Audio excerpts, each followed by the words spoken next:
A huge, huge question that I get is how should I exercise with hypothyroidism or even as I'm moving into perimenopause and menopause? So we're kind of dealing with thyroid problems and hormone problems all together. And we're going to break that down and discuss the best exercises that you can be doing to not only improve your thyroid and hormone function, but also to help you with your goals. Now, here's the thing. It's a no-brainer that exercise will help you lose weight. Exercise will make you stronger, right? I mean, you don't even have to work out to know that, to know the benefits of.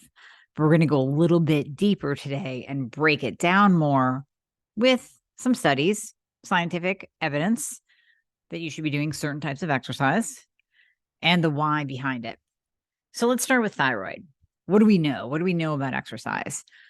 We know that exercise of any kind, I don't care if you're walking, doing yoga, lifting heavy shit, jumping on your Peloton, which I can't stand, all of it will help to balance insulin levels and lower insulin. So exercise makes you more metabolically flexible and it lowers your glucose response to food and then lowers your insulin. So it's making you more insulin sensitive, less insulin resistant. We know that with hypothyroidism, there's a huge percentage of hypothyroid patients that are also insulin resistant because the thyroid controls insulin secretion. So when you're not optimized with your thyroid, you're going to have dysregulated insulin.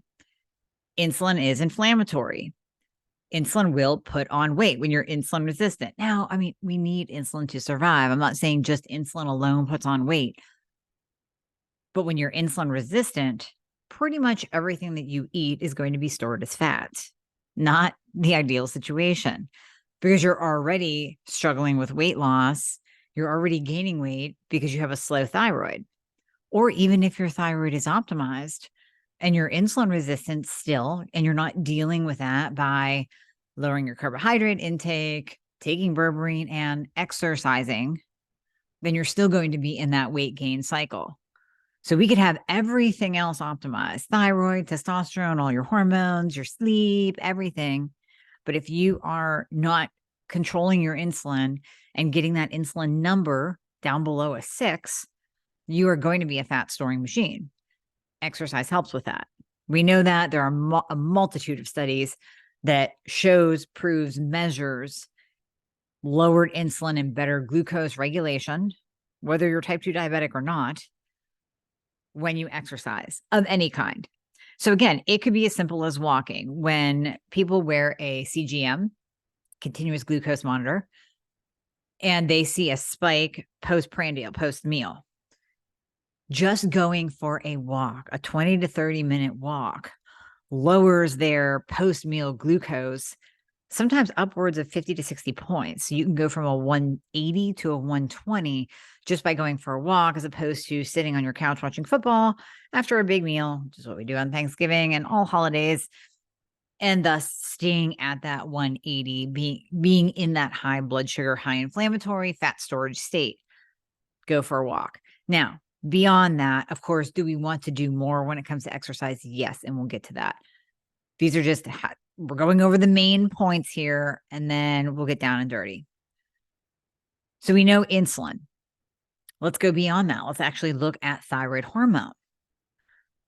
There are a multitude of studies as well that actually measure thyroid hormone response. So measuring total T4, free T4, total T3, free T3, and TSH after certain levels of exercise. So one study in particular looked at low intensity exercise at about 45% maximum intensity. This would be a walk, a light bike ride. Maybe you're lifting heavy, but you're not really pushing yourself. You're the one in the gym that, and others, I'd rather have you do something than nothing, but you're the one at the gym that you're picking up the 10 pounds and you're just doing easy breezy sets of 10, 12. Okay. Then you put them down. Then you talk to your friend. Then somebody else comes up to you. And then you walk over here and you do another set of tricep push downs with the rope and you're just flinging it around. And just because you hit 15, you stop, even though it wasn't that hard. And then you talk to your friend again. That's going to be that low intensity. You're doing something You're creating a little bit of resistance. You're getting circulation going, but it's not that hard. And your heart rate probably doesn't get up that much. Pretty much stays about the same. We also look at 70% moderate intensity. This is you lifting heavy shit people, high intensity interval training.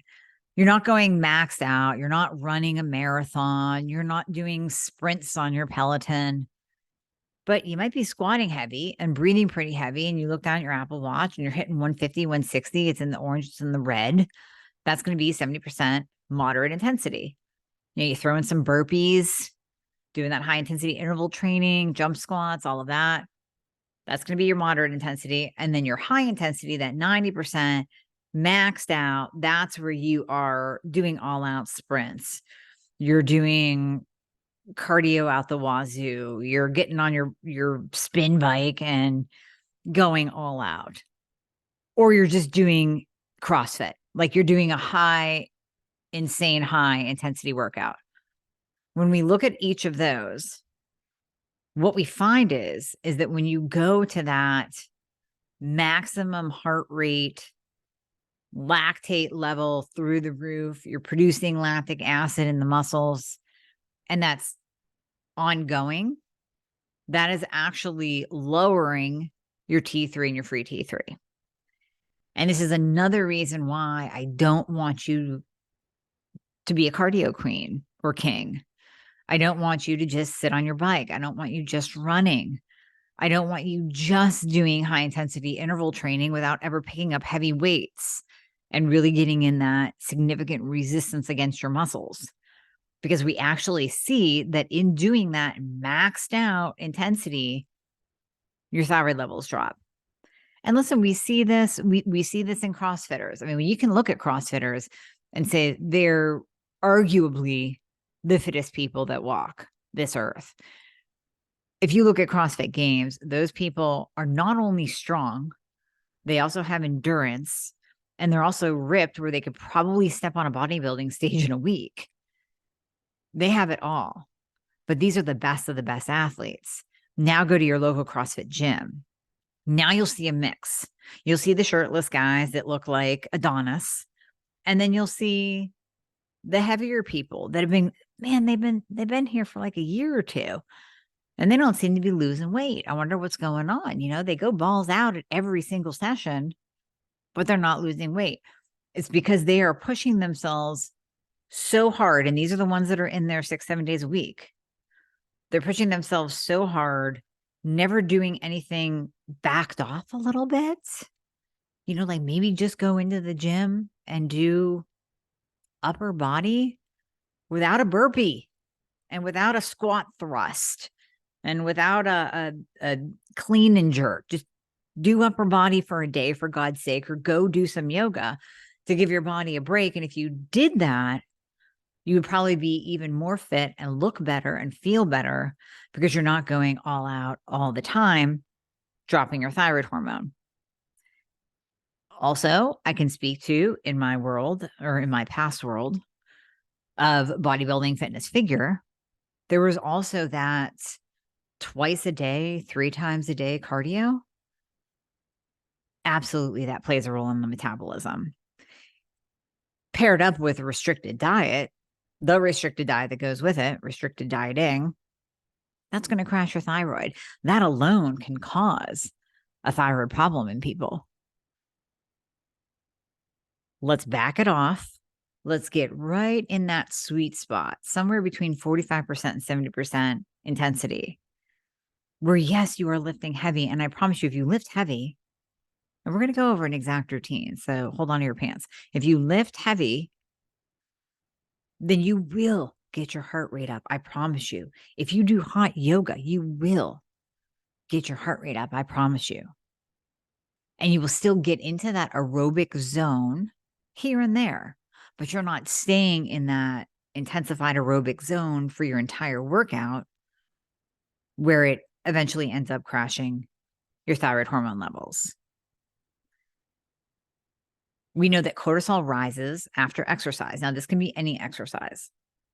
We don't freak out about it. We just know what's going to happen. So cortisol is going to go up. It's going to push our blood glucose up. When cortisol is high and glucose is high, conversion of T4 to T3 slows down. So that's the last thing we want to do is keep ourselves in that super high cortisol state, which does occur more with that long duration, high intensity run on the treadmill, elliptical, Peloton, spin class. Stop. Maximum aerobic exercise greatly affects the levels of circulating thyroid hormones, T4 and T3, specifically your T3. Bringing up cortisol, bringing up glucose, crashing your T3. So you can see where you're actually doing more harm than good. Now, let's move on to, well, no, wait, before we do that, Patty, you can erase that part. Let's talk more about the benefits of exercise on the thyroid just in general, especially the right kinds of exercise. Other studies show that exercise helps to lower TSH and helps the thyroid actually produce more T4 and T3. Now, of course, if you are hypothyroid and you have to support that with medication, with thyroid hormone replacement, 100%, by all means, we do that. Just because I take thyroid hormone replacement doesn't mean that I avoid exercise and say, oh, you know what? I'm good. I'm taking it. So therefore, I don't have to produce any of my own, because the benefits of exercise go on and on and on, more that we're going to actually talk about. But I'm still looking for that little bit extra, because the medication, the thyroid hormone replacement that I take, that you take, that we take, comes back and it still supports overall thyroid hormone in the body. Now, I've never not exercised. So if I stopped and just relied on my medication, would I then gain weight? Would I come out of optimization land? I don't know. It's so ingrained in me. It's such a part of me. I'm not really willing to try that. I've tried a lot of different things on myself to bring back to you guys and give you feedback on as to whether it works or not. I'm not going to give up my exercise because that's just been a part of me for many, many years. The other benefit of exercise is that we know it boosts mood. How many of you are dealing with depression, mood changes, anxiety, even that low energy, that fatigue that makes you think, oh my God, I can't work out. I'm too tired. Exercise will actually help that. Again, going back to the studies have shown that 20 to 30 minutes of exercise can release feel-good endorphins, feel-good hormones, and actually improve fatigue levels, because you're increasing your circulation. You still are stimulating your mitochondria to produce ATP. That's the energy that you need to get going. So sitting down and saying, no, I'm too tired to work out today, is actually working against you, and it's perpetuating that fatigue due to lack of movement.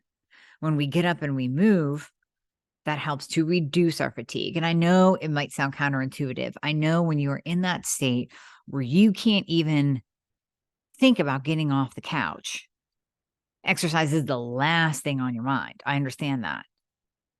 If you're actually in that state, then you need to come see me, because you need some hormone replacement big time. And somebody is not treating you right, and you're not being diagnosed, and you're not being properly medicated, because you should not feel that way. The people I'm talking to, well, I'm talking to you too, because if like I said, you need some help. If you're not in that low state and you're like, well, I mean, I'm okay, I just don't really feel like exercising, it's never been a part of my life, do it anyways, because here's the other benefits. It actually helps improve the stiffness in your joints and the muscle aches and the muscle weakness. It improves your cycles, irregular or heavier than normal periods, helped by exercise. Did you know, ladies, that exercise can actually help infertility? So yeah, we have to get your thyroid on track, but exercise can help infertility. It helps constipation. So it's going to help you poop every day. That slow heart rate that you have because you're hypo, low, and slow, it's going to bring that up as well. It's going to improve your memory. I mean, All of these, and yeah, the weight loss and the overall aesthetics of building sexy lean muscle and losing body fat, that's a bonus as well. Exercise helps with longevity. So it's going to help reduce your risk of cancer, Alzheimer's, dementia. And it absolutely does have an effect on autoimmune. Believe it or not, it really does. So exercise will help to boost the immune system. So while you have this autoimmune condition, Hashimoto's, as we exercise, well, specifically as we lose weight, that takes a burden off of our body so that the immune system can work as it should and not attack your own thyroid. But some studies have shown that it actually helps to boost the immune system. Now, we have to be very precise with this. If you go balls out, like we just talked about, if you're on your Peloton, if you're running marathons, if you're doing CrossFit 7 days a week, you will reverse that effect. You will actually drop your immune system. And that's why we see people who overexercise get sick so easily and present with more autoimmune. So you can downregulate your thyroid production of T4 and T3 by overexercising, but you can also increase the autoimmune attack on your thyroid, which will then downregulate the production of T4 and T3 by overexercising as well. It really is about finding that sweet spot to get the most benefit. Now let's move on to hormones because they all go together.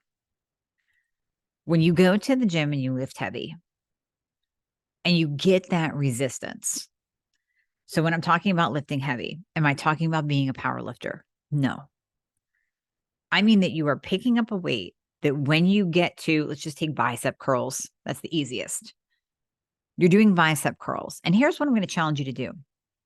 Do them in a kneeling position. So do your bicep curls.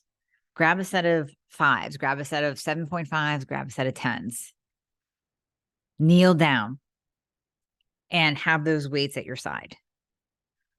Now do a set of bicep curls. And I don't care if you get to 15 and you fatigue, if you get to 25 and you fatigue, if you get to 50 and you fatigue.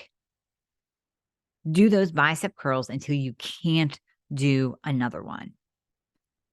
Now, this is not the 1980s where we have 3 sets of 5, 3 sets of 15, 3 sets of 15, 3 sets of 12. You don't have to stop at 10, 12, or 15, FYI. Those are just numbers that were made up by personal trainers back in the day. And believe me, I did that myself. How much you bench? 255, 5 times. You want to get to the place where you are going to fatigue. You are getting to that place where one more is a struggle. One more would require a spotter, basically. And if you happen to hit 50 reps, cool. Next time, go up and wait. If you didn't even hit 10 reps, that's kind of awesome too. Maybe do another set there and then drop down and wait. And then blast them out at the end. Get that muscle pumped up. Get the blood flowing into it. Because that is how you are going to stimulate hypertrophy, which is the growth of muscle tissue. And I don't mean that you're going to get big like a bodybuilder, ladies. Lifting heavy does not make you big and bulky. You would have to be taking a boatload of illegal steroids, basically, or just be a random genetic freak, which I've only seen like 2 of you in my lifetime that can literally lift a 2-pound weight and grow muscle without anabolic steroids on board. You're not going to get bulky. So take that muscle to failure. And believe me, I mean, there are times where my arms look great. Like I said, I despise gym selfies, but every so often, maybe once or twice a year, you will see me take a gym selfie and post it on Instagram because I'm like, damn, my arms finally look good. They did not look this good when I was competing. They didn't look this good when I was in my 20s. Why? Because I was doing too much damn cardio. When you lift heavy and you don't destroy your own muscle tissue from doing too much cardio, that muscle will take shape. Now, believe me, if I don't work out for a week, like here I am, I'm hunting now. So I'm not working out. I'm actually I'm in the blind trying to do this resistance air workout where I'm just flexing my biceps to get them stimulated. And believe me, I'm taking a lot of protein to keep my muscle tissue. But when I don't work out, I will go flat. So I will very quickly lose muscle mass. And if you're on one of the GLPs, the Beverly Hills Soccer Mom drug of choice for weight loss, you will eventually lose muscle. So you better be lifting heavy to counteract that effect. If you're not eating enough protein, you're going to lose muscle. You better be lifting heavy to counteract that effect. So stimulate that muscle with heavy lifting. Take that muscle to failure, whether it's a bicep curl, a leg extension, squatting till you puke. Not really. I mean, I know, listen, if you're a little bit older, putting a heavy weight on your back and squatting down, I don't want anybody blowing out their back, but get on that leg press. Get on the leg press and load up the weights and push your heels into that. Stimulate your glutes because we all want a nice round J-Lo butt. Stimulate your glutes, push, push, push, and burn that out. Burn out your muscles. Your thighs should be burning. Your butt should be burning. You should be able to hit 50 to 100 reps and want to die and want to just drop your legs down and rub them and pound them out because they're so sore and all that lactic acid is built up in it. And then give it a rest and do it again. Don't have a set number in your head of, I'm going to stop at 15, I'm going to stop at 12, I'm going to stop at 20. You go until you fail. And if you do 2 or 3 workouts like that, where you're taking that to failure, you will immediately notice a change in your body in a very short amount of time because your muscles will pump up. They will be more metabolically active. When we stimulate muscle, we are stimulating our metabolism. You become more metabolically active. And yes, there's a whole thing of muscle burns more calories than fat. Yes, it does. And it does continue even during rest, post-workout. But it's about the look. It's about getting that shape. It's about burning body fat and not being jiggly and having cellulite. For that, you need resistance training. You do not achieve this with cardio. You just don't. So I want you to lift heavy. Now, your heart rate should be up. If you are really going to failure, if you're truly pushing yourself to failure and you're not doing 3 sets of 12 and stopping, next exercise, 3 sets of 12. If you're truly pushing yourself to failure, then you should look down at your Apple Watch or your Fitbit and see an elevated heart rate. You should be in the orange. You should be in the red. If you're not working hard enough. But listen, if you want to throw in some burpees, you can do that. You can throw in some burpees. You can throw in some jump squats. You can throw in some split squat jumps where you're like actually like scissoring, jump up in the air, scissor, jump up, kind of like a lunge jump. Maybe that's what it's called. You can do some thrusters. You can do air squats. That'll get your heart rate up. Drop down and do some push-ups, even without the burpee part in it. That will get your heart rate up. Walking lunges will get your heart rate up. You can add those in if you are addicted to having an elevated heart rate because you think that that's the only way you're going to burn fat. Number one, it's false. Number two, then go ahead and add that in just for your mental state to think that, okay, I'm kind of doing cardio because my heart rate's up. Like I said, even hot yoga will get your heart rate up. So you are still getting that aerobic, elevated heart rate state, but you're not burning your muscle off. Now, one question I get quite often, does T3 burn muscle? Yeah, I mean, it does. And that's the whole talk when I talk about 3,5-diotyl-L-thymine or T2 that's in Thyroid Fixer, I say this was from the OGs of biohacking, the bodybuilders. They found it first, they used it first, they studied it first because it doesn't burn muscle. It actually stimulates muscle. So it's kind of like exercise in a bottle. But unlike T3, and believe me, T3 is used and abused in the bodybuilding world for fat loss because it's increasing your metabolism by providing your body with more T3 thyroid hormone, which we know T3 is active. That's what activates your metabolism, activates that fat loss.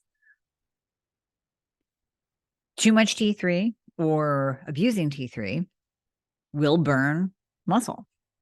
If you're taking T3 and you're still taking those GLPs, you are in a muscle burning state, which is the last thing that you need, because now you lose the muscle. Now you have a lowered metabolism. Maybe before your BMR, your basal metabolic rate, was dictating that you're burning 1,200 to 1,500 calories a day just at rest, doing nothing. Now you've lost muscle. Now you're only burning 800 calories a day. Oh, but you didn't change how you ate, nor would I want you to, because you don't want to drop below 1,200. But you didn't change how you ate. Now you're burning less because you lost muscle. That's the only thing you did, was lose muscle. And you did that by taking too much T3, the GLPs, and then not lifting heavy. Oh, and not taking enough protein. Back to the benefits of exercise. After you lift heavy, you get a significant increase in growth hormone release and testosterone. Growth hormone, that's our anti-aging hormone. Growth hormone will help you burn body fat. Growth hormone will help you put on muscle. Growth hormone is that youthful hormone that declines after the age of 30. It helps with repair. It helps with stimulation of new tissue growth, new cell turnover. The best way to get that growth hormone release is go to the gym, lift heavy shit, leave, drink some protein. You're getting that growth hormone surge right after you work out. Testosterone levels in both men and women are higher after you go and lift heavy. So you get a natural testosterone boost after a heavy workout. We do not see the growth hormone and the testosterone boost after long duration steady state cardio, after you're on your Peloton, after you're on the elliptical, after you run 10 miles on the treadmill. You do not get that same response. Now, you will still get the same response with high intensity interval training, because you're balancing out those burpees, those squat jumps with some resistance against your muscle, but you are not going to get that same growth hormone release when you do that long steady state cardio. That's why I want you off. Don't be a hamster on the treadmill. Don't be a cardio king or queen. It's not doing you any good. You're going to look worse in the end. Just let me pause here and give you this analogy. I know I've given this to you before.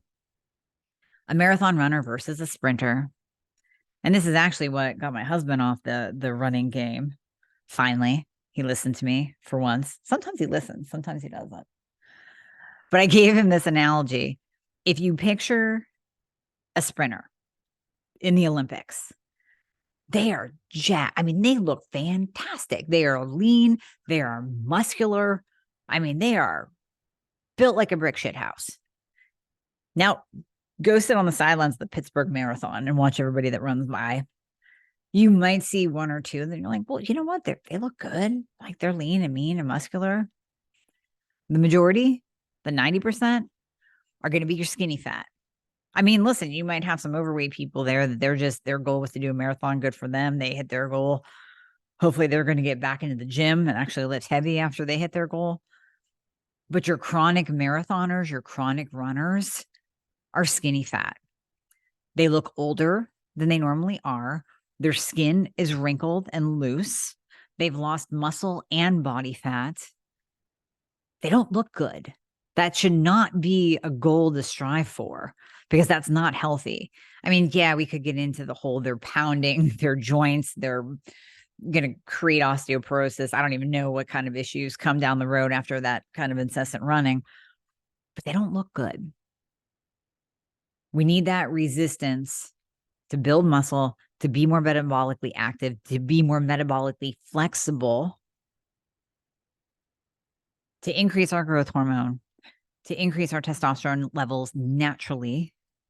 And listen, if you still need testosterone hormone replacement, who cares? Then you take it. You do it. That's fine. We want the thyroid hormone and the testosterone levels optimal so you can get the best workout possible.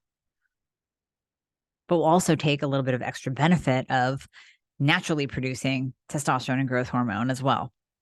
Just like I said in the beginning with the thyroid hormone, incessant cardio lowers free T3. Yes, if you still have to take thyroid hormone replacement, you're taking T3, that's fine. That's fine, but you're still getting that little bit of a boost from your exercise.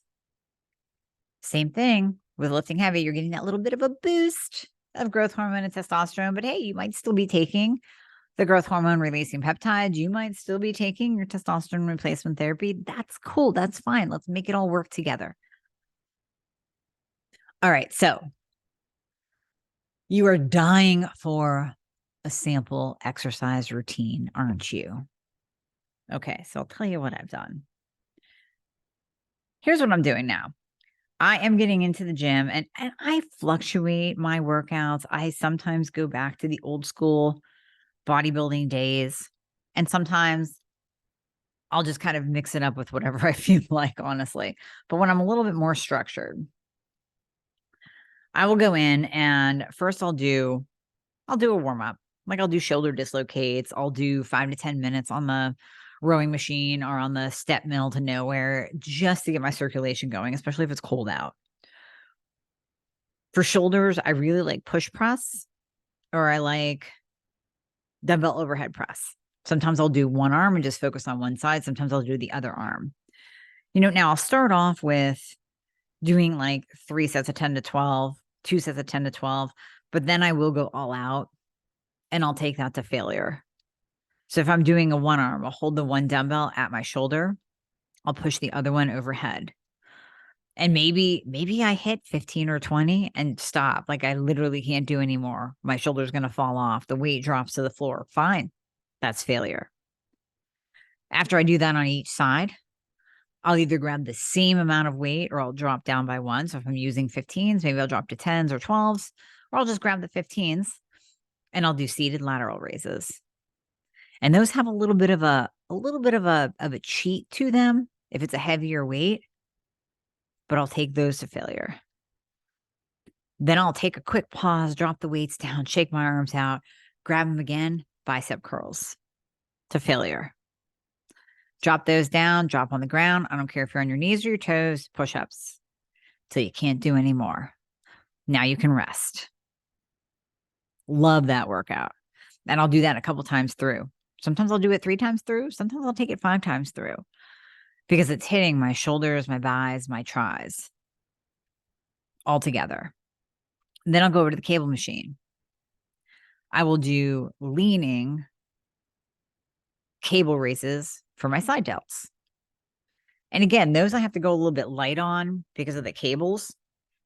It's kind of like there's no real happy medium in between. So I'm usually doing those at a higher rep set, usually to like 20 or 25 before I literally can't even pull that up anymore. And then I'll flip over to the other side and I'll do tricep kickbacks or tricep push downs with the rope. So I split it at the bottom, get that little flex in my tricep, or I will lay on the ground and do dumbbell extensions, tricep dumbbell extensions with a lighter set of dumbbells. Take that to failure. And sometimes failure is 50, 60. Or sometimes I'll even think in my head, I'm going to take this to 100. So I might pound out 25.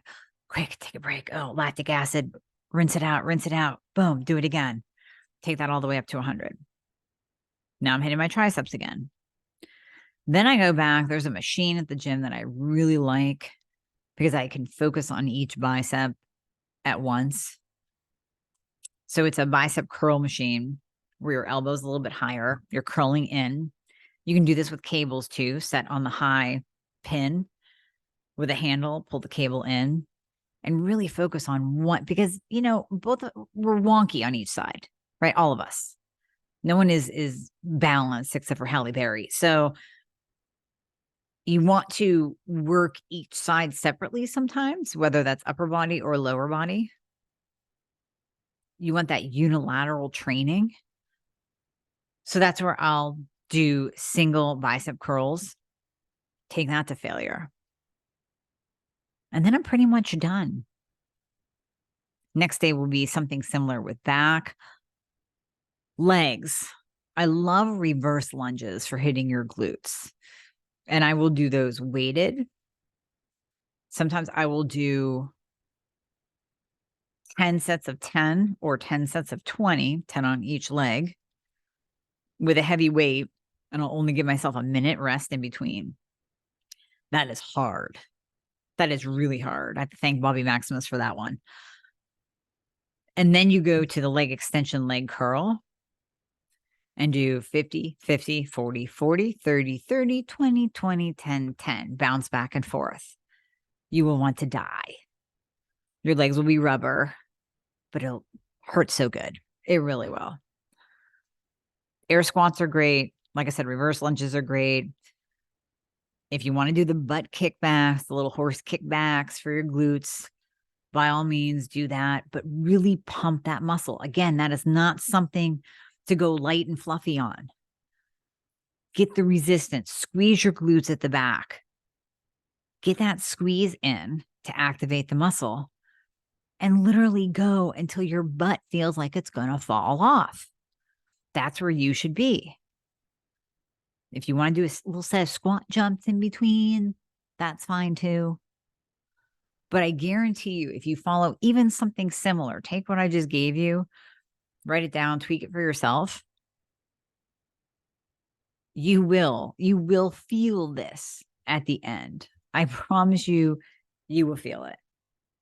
Then maybe one day you want to do legs twice a week because you really want to hit those glutes, ladies.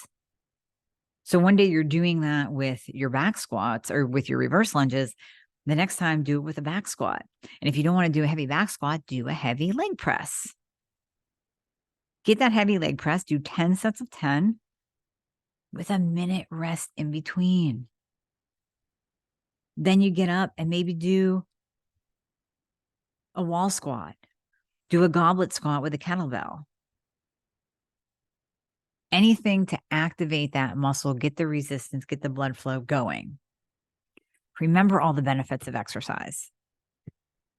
The last thing I will say, for those of you who are injured, you say, but I can't do this, I can't do this, I can't do this. If you have a lower body injury, do upper body. If you have an upper body injury, do lower body.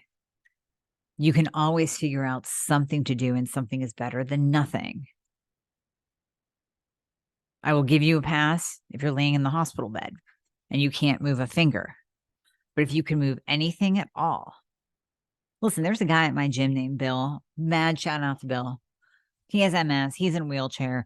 He works out more than anyone I know. He works out harder than 75% of the people in that gym. I promise you that. There really should be no excuses. If you're using that as an excuse, look for somebody like Bill in your life, in your town, in your gym, and use that as inspiration to get your ass moving. Because most of us are not injured permanently like Bill. Most of us are not injured from head to toe. We can do something. Find out what that something is for you. Modify the workouts, modify the movements, hire a trainer for 1 or 2 workouts just to give you that confidence that you can do this and work around whatever your injury or limitation is and reap the benefits of exercise.